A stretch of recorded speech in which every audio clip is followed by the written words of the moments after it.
Zinedine Zidane rencontre son ancien professeur désespéré, ce qu'il a fait ensuite vous émeutera. Par un rude après-midi d'hiver à Marseille, le vent transportait l'odeur saumâtre de la mer dans les rues étroites de la ville, son emprise froide coupant l'air comme une lame.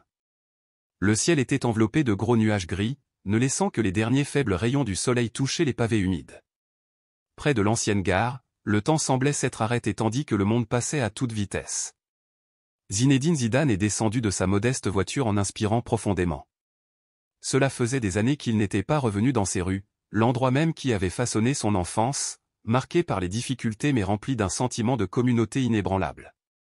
C'était une maison où les voisins partageaient le peu qu'ils avaient et où la gentillesse était une monnaie en soi. Son cœur se gonfla de nostalgie alors qu'il passait devant des coins familiers, désireux de renouer avec les personnes qu'il avait autrefois soutenues au cours de ses humbles débuts. Alors qu'il contournait une rue près de la gare, ses pas hésitaient. Son regard se posa sur une silhouette frêle, voûtée contre le froid, frissonnant sous le poids du temps et du malheur. Ses cheveux blancs et vaporeux flottaient au vent, ses doigts squelettiques tremblaient alors qu'il tenait un vieux livre en lambeaux.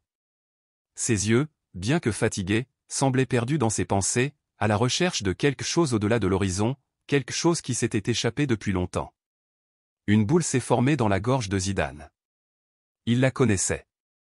Un flot de souvenirs envahit son esprit, le ramenant à son enfance à Castellane, un quartier où les rêves étaient souvent écrasés sous le poids de la pauvreté. Mais au milieu des luttes, il y a eu un phare de lumière. Madame Claire, murmura-t-il, sa voix à peine audible. Comment est-elle arrivée ici? Madame Claire Dubois. Son professeur d'anglais. La femme qui avait vu le potentiel d'un garçon timide et défavorisé bien avant le monde. Elle avait été plus qu'une simple éducatrice, elle avait été une force directrice. Alors que d'autres le considéraient comme un simple garçon issu d'une famille d'immigrés en difficulté, elle avait cru en lui. Elle lui avait non seulement appris l'anglais, mais lui avait donné quelque chose de bien plus grand, le courage de rêver. Zidane se souvient d'un après-midi d'hiver particulier, assis dans sa classe tandis que le vent hurlait dehors. Elle s'était penchée sur son bureau et avait dit « On peut être pauvre en argent, mais jamais en rêve. Et jamais en gentillesse. » Ces mots étaient devenus sa boussole. À travers chaque épreuve, chaque défi, il les avait portés avec lui. À la maison, où les repas étaient rares et les hivers rigoureux, ses actes silencieux de gentillesse avaient été une bouée de sauvetage. Un petit colis de nourriture déposé devant sa porte. Un livre lui glissa entre les mains. Une paire de chaussures d'occasion qu'elle lui avait offerte un jour, en murmurant « Vous en aurez besoin pour poursuivre vos rêves. » Et maintenant, elle était là. Seule. Oubliée. Réduite à rien d'autre qu'une femme fragile perdue dans la foule. Zidane a ressenti une profonde douleur dans la poitrine. Il avait gravi les plus hauts sommets du succès, mais la femme qu'il avait soulevée une fois avait été laissée tomber. Il fit un pas en avant, le cœur battant. Sa présence l'a surpris et, pendant une brève seconde, elle parut confuse. Mais c'est alors que la reconnaissance s'est fait jour. Ses yeux bleus fanés s'écarquillèrent, remplis de quelque chose que ni le temps ni la souffrance ne pouvaient effacer, affection. Idiot, c'est toi. Sa voix était fragile, à peine plus qu'un murmure, mais elle contenait toute la chaleur dont il se souvenait. Zidane s'est agenouillé devant elle, saisissant ses mains glacées entre les siennes, comme pour essayer de leur redonner vie. Madame Claire, comment est-ce arrivé? Pourquoi ne me l'avez-vous pas dit? Sa voix vacillait, pleine d'émotion. Elle offrit un faible sourire, ses lèvres tremblantes. Oh, Zizou. Je n'ai jamais voulu déranger personne. La vie a simplement suivi son cours. Mais te revoir, savoir ce que tu es devenu, ça m'apporte la paix. La mâchoire de Zidane se serra. Il vit la tristesse derrière ses paroles, la résignation tranquille de quelqu'un qui avait tout donné et n'avait rien reçu en retour. Non, dit-il fermement en secouant la tête. Je ne te laisserai pas rester ici.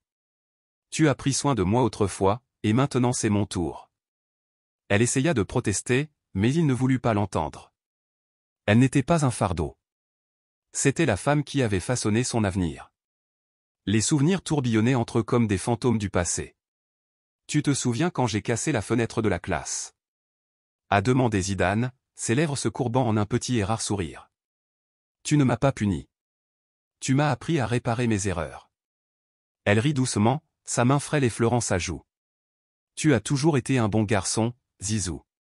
Tu avais juste besoin que quelqu'un croie en toi. Zidane déglutit difficilement. Il avait passé des années à faire ses preuves sur les plus grandes scènes de football du monde, mais à ce moment-là, rien n'avait plus d'importance que cette femme assise devant lui. Il l'aida à se relever, soutenant sa silhouette délicate comme s'il soutenait quelque chose de précieux. Le vent hurlait autour d'eux, mais elle ne frissonnait plus. Pour la première fois depuis des années, elle n'était pas seule. « Viens », dit-il d'une voix ferme. « Allons dans un endroit chaud. » Elle hésita, mais lorsqu'elle le regarda dans les mêmes yeux qui appartenaient autrefois à un petit garçon plein de rêves, elle hocha la tête. Ils marchaient ensemble dans les rues faiblement éclairées de Marseille, leurs ombres s'étendant sur le trottoir. Un, grand et fort. L'autre, fragile mais digne. Zidane ne l'a pas laissé retourner sur ce trottoir glacé. Au lieu de cela, il l'a emmené dans son académie de football, un endroit où les jeunes garçons, tout comme lui, poursuivaient leurs rêves sous les projecteurs. Quand ils arrivèrent, elle regarda avec admiration les vastes champs verts, les enfants courant librement, leur rire résonnant dans l'air. « Quel est cet endroit » demanda-t-elle doucement. Zidane sourit, une chaleur dans le regard. « Un endroit où les rêves ont une chance. Tout comme tu me l'as donné une fois. » Les yeux de Madame Claire brillaient de larmes retenues.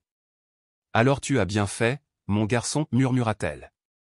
Vous avez très bien fait. » Et pour la première fois depuis longtemps, elle avait l'impression d'être enfin rentrée à la maison. « C'est là que je construis des rêves pour ces petits, » a déclaré Zidane, la voix pleine de fierté. « Et je veux que tu en fasses partie. » D'un pas doux mais ferme, il la conduisit dans le couloir jusqu'à une petite pièce du dortoir. Il avait déjà été préparé, chaleureux, accueillant, un espace où le confort répondait à un objectif. D'épaisses couvertures étaient soigneusement pliées sur le lit, une étagère en bois bordée de vieux livres anglais était appuyée contre le mur et une seule fenêtre s'ouvrait sur une vue sur le vaste terrain où les jeunes garçons poursuivaient leur rêve de football. Madame Claire se tenait sur le seuil, immobile, serrant son livre usé contre sa poitrine comme pour s'ancrer dans la réalité. Sa voix était à peine au-dessus d'un murmure. « Tu n'es pas obligé de faire ça, Zizou. » Zidane secoua simplement la tête. « J'ai besoin de toi, » dit-il avec une conviction tranquille. « Et les enfants aussi. » Le lendemain matin, alors que les premiers rayons de l'aube s'étendaient paresseusement dans le ciel, Zidane trouva Madame Claire assise dans la salle à manger commune. Une tasse de thé reposait entre ses doigts fragiles, la vapeur s'enroulant dans l'air frais du matin. Ses yeux, qui semblaient assombris par le doute la veille, contenaient désormais une étincelle tranquille. Il s'assit en face d'elle, d'un ton sérieux mais empreint de chaleur. « Madame Claire, je veux que vous restiez, pas seulement en tant qu'invitée, mais en tant qu'enseignante. Ces enfants ont besoin de plus que du football. Ils ont besoin de découvrir le monde, de rêver au-delà de ces terrains. Et personne ne peut les guider mieux que vous. » Pendant un long moment, elle ne dit rien. Ses mains tremblantes posèrent soigneusement la tasse. « Je suis vieille, Zidane, » murmura-t-elle. « Je ne sais plus si j'en ai la force. » Mais il tendit la main par-dessus la table et lui prit les mains, la main ferme. « Auparavant, tu m'as donné la force de poursuivre mes rêves. Maintenant, laisse-moi t'aider à retrouver le tien. » Elle se tourna vers la fenêtre où, dehors, les enfants jouaient avec une joie effrénée, leur rire résonnant à travers le champ. Un sourire lent, presque hésitant, apparut sur ses lèvres. Et puis, avec une certitude retrouvée, elle le regarda. « Très bien, Zizou, » dit-elle, sa voix plus ferme qu'avant. « Je resterai, pour toi et pour eux. » Une chaleur se répandit dans la poitrine de Zidane, comme la lueur réconfortante d'un feu une nuit d'hiver. Il savait qu'à partir de ce jour, la femme qui avait jadis tracé son chemin trouverait un nouveau but au sein du cœur battant de son académie. Les premiers jours de Madame Claire à l'académie de Zidane lui ont donné l'impression d'entrer dans un rêve qu'elle ne s'était jamais permis de vivre. Chaque matin, elle se réveillait dans sa chambre modeste mais accueillante, la lumière dorée de l'aube traversant les rideaux. De l'extérieur, on entendait les bruits familiers des ballons de football frappant le sol, des rires résonnant dans l'air. Sa bibliothèque, autrefois remplie uniquement de littérature anglaise ancienne, partage désormais un espace avec des bandes dessinées de football, laissées la part de jeunes mains enthousiastes espérant rendre son monde un peu plus lumineux. Elle passa ses doigts sur leurs pages avant d'enfiler ses chaussures en toile, ses pas légers alors qu'elle se dirigeait vers le couloir en bois. Pour la première fois depuis des années, elle ne se sentait pas comme une ombre oubliée.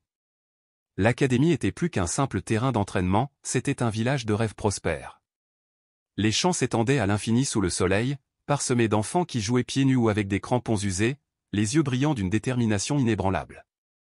Les autocars aboyaient des instructions, le vent transportait l'odeur de l'herbe fraîchement coupée et, au milieu de tout cela, Madame Claire se retrouvait arrêtée près de la fenêtre, regardant, absorbant la vie qui l'entourait. Zidane avait aménagé une salle de classe au sein du complexe, un espace simple mais lumineux avec des tables en bois, un tableau noir saupoudré de craie blanche et des affiches de moments légendaires du football, dont Zidane lui-même soulevant la Coupe du Monde. Sur les murs, des citations inspirantes parlaient de persévérance, de poursuite de rêve. Les enfants étaient curieux quand elle est arrivée pour la première fois, une femme âgée aux cheveux blancs comme neige, aux mains fragiles tenant un morceau de craie. Zidane la présenta avec respect, sa voix grave traversant la pièce. « Voici Madame Claire », annonça-t-il. « La femme qui m'a autrefois appris à croire en moi. Et maintenant, elle vous apprendra non seulement à parler anglais, mais à voir le monde au-delà de ses domaines. » Des applaudissements éclatèrent. Quelques sifflements ludiques résonnaient, mais sous l'espièglerie, leurs yeux brillaient d'intrigue. Les premiers cours n'ont pas été faciles. C'étaient des enfants habitués à bouger, à courir librement. Rester assis, répétant des mots étrangers comme or, équipe, rêve au début, c'était comme une punition. Mais Madame Claire a été patiente. D'une voix douce comme le vent mais empreinte d'une passion inébranlable, elle leur racontait l'histoire d'un jeune Zidane, autrefois maladroit avec les mots mais implacable dans l'esprit. Elle leur a fait comprendre comment un simple mot dans une autre langue pouvait être la clé pour ouvrir les portes des stades à travers le monde. Vous n'apprenez pas seulement à parler, leur dit-elle un après-midi, le regard fixe, vous apprenez à rêver plus grand. Un jour, vos voix seront entendues aux quatre coins du monde. Petit à petit, les leçons se sont transformées. Les garçons, une fois agités, commencèrent à lever la main. Madame Claire, qu'est-ce que victoire veut dire? Pouvez-vous m'apprendre à dire je serai un grand footballeur? Chaque matin, après l'entraînement, ils se précipitaient en classe, leurs uniformes encore trempés de sueur, leurs chaussures laissant des traces de boue sur le sol. Pourtant, leur enthousiasme ne s'est jamais démenti. Ils ont appris des chansons anglaises, fait de beaux rêves, vous ne marcherez jamais seul, leur jeune voix traversant les champs, obligeant même les entraîneurs à s'arrêter pour écouter. Un après-midi, un garçon nommé Lucas a couru vers elle, ses boucles rebondissant tandis qu'il souriait. « Madame Claire. J'ai marqué un but aujourd'hui. Et j'ai crié but comme tu me l'as appris. » Elle rit, ébouriffant ses cheveux, une chaleur s'épanouissant dans sa poitrine. Zidane s'attardait souvent sur le seuil, la regardant enseigner, voyant la lumière revenir dans ses yeux. Un jour, il entra, s'assit parmi les étudiants et prononça délibérément mal champion. Des rires éclatèrent et il sourit. « Vous voyez, Madame Claire, taquina-t-il. Même moi, j'ai encore besoin de tes leçons. » Elle rit en secouant la tête. Mais au fond, elle savait qu'il ne l'avait pas simplement amené ici pour enseigner. Il lui avait donné un foyer, une famille et un but qu'elle pensait avoir perdu. Les soirées devenaient des moments de joie tranquille. Assise sous un vieux chêne, elle sirotait du thé chaud en regardant les enfants jouer jusqu'à ce que le ciel devienne indigo. Les entraîneurs l'appelaient affectueusement la fée du centre, car elle n'enseignait pas seulement l'anglais, elle nourrissait des rêves. Les nuits d'orage, elle rassemblait les enfants autour de la cheminée, partageant les histoires des triomphes et des luttes de Zidane. Leurs yeux écarquillés reflétaient la lumière vacillante du feu, leur jeune esprit absorbant chaque mot. Pendant les vacances, l'académie se transforme. Zidane et les enfants ont décoré un sapin de Noël, des guirlandes scintillant sous les lumières. Madame Claire leur a appris Jingle Bell, leur voix hésitante remplissant la salle de rire et de chants. Un jour, les enfants lui ont fait la surprise de lui offrir une écharpe tricotée avec des fils dépareillés, inégaux mais confectionnés avec amour. Une note griffonnée l'accompagnait, « Madame Claire, nous vous aimons. » Les larmes lui montèrent aux yeux, mais son sourire brillait plus que jamais. Elle n'était plus seulement une enseignante. Elle était leur grand-mère, leur phare. Et chaque soir, alors qu'elle était assise près de sa fenêtre, regardant le champ éclairé par la lune, elle savait avec certitude qu'elle avait trouvé sa place dans le monde. Mais la vie, tel un vent imprévisible, est toujours porteuse de changements. Un soir, alors que le soleil peignait le ciel de tons de feu et d'or, Madame Claire, assise près de la cheminée, racontait l'histoire de la légendaire finale de la Coupe du Monde 1900. Puis, sans avertissement, la porte s'est ouverte. Et tout a changé.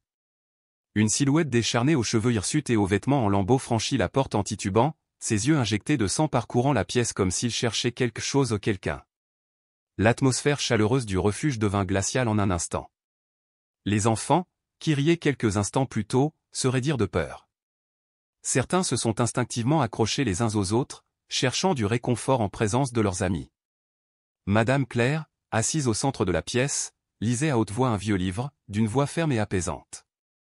Mais maintenant, ses mains tremblaient, sa respiration se bloquait dans sa gorge. Le livre glissa de ses doigts et atterrit avec un léger bruit sourd sur le sol. L'homme fit un pas en avant, la voix rauque, brisant le silence qui s'était installé comme un épais brouillard. « Mère, je t'ai enfin trouvé. » C'était Marcel, son fils. Le garçon qu'elle avait autrefois bercé dans ses bras, le jeune homme pour lequel elle s'était battue, pour qui elle s'était sacrifiée et pour qui elle avait prié.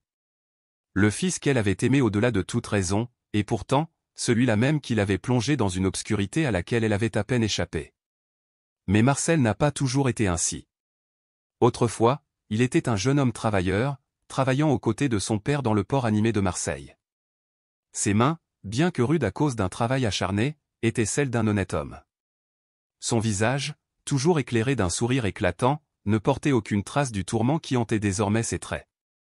Mais tout a changé après le décès de son père. Sans une main directrice pour le guider, Marcel s'est égaré. Il s'est mis au jeu, les dettes inconsidérées s'accumulent, chaque erreur l'entraînant encore plus dans le désespoir. Madame Claire, mère incapable d'abandonner son enfant, avait tout fait pour le sauver. Elle avait vendu leur petite maison, celle-là même où l'amour et le rire prospéraient autrefois au juste pour rembourser ses dettes. Mais cela n'avait pas suffi. Marcel avait pris l'argent et avait disparu, ne lui laissant qu'un cœur vide et des espoirs brisés. Elle n'en avait jamais parlé à personne, pas même à Zidane, l'homme qui l'avait aidé à reconstruire sa vie. Elle avait porté seule le fardeau de cette douleur, sans jamais imaginer qu'un jour, le passé franchirait à nouveau la porte. Et pourtant, il était là. Ses mains tremblaient alors qu'il la tendait vers elle, sa voix empreinte de désespoir. « Maman, murmura-t-il, son ton presque pitoyable. J'ai encore des ennuis. Les usuriers, ils me tueront si je ne les paie pas. Juste pour une fois, je le jure, aide-moi et je changerai ma vie. » Le cœur de Madame Claire se serra. L'amour d'une mère est un feu qui refuse de s'éteindre, peu importe les tempêtes qui tentent de l'éteindre. Les larmes lui montèrent aux yeux, mais sa voix était à peine audible lorsqu'elle parla. « D'accord, je vais trouver un moyen. » Cette nuit-là, elle n'a pas dormi. Enveloppée dans l'écharpe que les enfants lui avaient confectionnée, elle était assise près de la fenêtre, regardant les champs éclairés par la lune. Elle n'avait plus rien à donner, rien que la gentillesse que Zidane lui avait offerte et l'amour qu'elle avait trouvé dans le cœur innocent des enfants. Mais l'idée de voir Marcel souffrir, de lui faire du mal, lui rongeait l'âme. Au matin, elle avait pris sa décision. Elle trouva Zidane debout sur le terrain, surveillant les enfants pendant qu'ils s'entraînaient sous le soleil du matin. Sa présence forte mais douce avait toujours été une source de calme réconfort. « Zizou » appela-t-elle doucement, hésitante, craignant de s'imposer. Il se tourna vers elle, sentant immédiatement l'agitation dans ses yeux. Sans un mot, il la conduisit à son petit bureau, où l'odeur du vieux bois et de l'herbe fraîchement coupée emplissait l'air. D'une voix tremblante, elle lui raconta tout, de Marcel, de ses sacrifices passés, des dettes qui menaçaient désormais la vie de son fils. « Je sais que tu as déjà fait tant de choses pour moi, dit-elle, ses larmes coulant librement maintenant. Mais je ne peux pas le laisser mourir. Si vous pouviez me prêter de l'argent, je ferai tout mon possible pour le rembourser, peu importe le temps que cela prendra. » Zidane écoutait en silence, son expression illisible. Puis, après une longue pause, il fouilla dans son bureau, en récupéra une épaisse enveloppe et la plaça doucement entre ses mains. « Madame Claire, dit-il d'une voix à la fois ferme et aimable, ce n'est pas un prêt. C'est ma façon de vous rendre ce que vous m'avez donné autrefois. Mais promettez-moi ceci, vous ne vous laisserez plus souffrir. » Ses mains tremblèrent lorsqu'elle accepta l'enveloppe. La gratitude gonflait dans son cœur, mais derrière elle se cachait un chagrin inébranlable. Cet après-midi-là, Marcel revint. Madame Claire attendait à la porte. Elle lui tendit l'enveloppe, le regard rempli à la fois d'amour et de chagrin. « C'est la dernière fois, Marcel, murmura-t-elle, la voix brisée. Vivez bien. Et ne revenez pas si tout ce que vous apportez c'est de la douleur. » Marcel a pris l'argent sans rien dire. Ses yeux brillaient de quelque chose d'illisible, des regrets? Relief? Puis, sans se retourner, il se retourna et disparut dans la lumière dorée du soleil couchant. Madame Claire se tenait là, immobile et silencieuse, des larmes trempant ses chaussures usées. Elle n'a jamais remarqué que Zidane regardait de loin, la mâchoire serrée, l'expression sombre. Parce que Zidane n'a pas cru aux promesses de Marcel. Cette nuit-là, après s'être assuré que Madame Claire était en sécurité, il prit sa propre décision. En discutant avec les gardes du refuge, il a appris que Marcel rôdait à proximité depuis des jours. Pire encore, non seulement il se noyait sous les dettes, mais il dépérissait dans les bars, les souffrances de sa mère alimentant ses indulgences. Les yeux de Zidane se durcirent. Il a retrouvé Marcel et l'a suivi jusqu'à un bar miteux de la banlieue marseillaise, où les néons clignotaient dans les rues sombres. Il a attendu. Et quand Marcel finit par sortir en titubant, sentant l'alcool, Zidane s'avança. « Marcel » appela-t-il d'une voix froide comme l'acier. Marcel se figea. « Je m'appelle Zidane » dit-il d'un ton inflexible. « Et nous devons parler. » Marcel ricana, l'alcool le rendant audacieux. « Pour qui diable te prends-tu ? J'ai pris l'argent de ma mère, pas le tien. » Zidane n'a pas bronché. Il réduisit la distance, attrapant Marcel par le col. Son regard était vif, perçant. « Écoutez-moi, dit-il, ses mots coupants comme une lame. Ta mère a tout abandonné pour toi. Elle a perdu sa maison, a vécu dans la rue et pourtant, elle t'a donné sa dernière once d'amour. Et toi ? Tu prends son argent pour boire ? Pour jouer ? » La confiance ivre de Marcel vacilla. Zidane l'a relâché, la voix plus basse mais non moins dangereuse. « Si jamais tu reviens pour lui faire du mal, tu n'auras pas affaire qu'à moi. Le monde entier saura quel genre de fils tu es. Et tu le regretteras. » Une bouteille glissa des mains de Marcel et se brisa sur le trottoir. Il n'a pas parlé. Zidane se retourna et s'éloigna. Il n'a jamais parlé de cette nuit à Madame Claire. Mais Marcel n'est jamais revenu. C'était peut-être la peur. C'était peut-être une honte. Ou peut-être juste peut-être au plus profond des ruines de son âme, un éclat de conscience s'était enfin réveillé. Madame Claire continuait d'enseigner aux enfants, la voix chaude près de la cheminée, inconsciente de l'affrontement qui avait assuré sa paix. Et Zidane, l'observant de loin, savait qu'il avait fait plus que la sauver de la rue. Il l'avait protégée des blessures infligées par la seule personne qu'elle ne pouvait cesser d'aimer. Parce que l'amour ne doit jamais être exploité. La gentillesse ne doit jamais être considérée comme acquise. Et des gens comme Madame Claire méritent d'être chéris au toujours.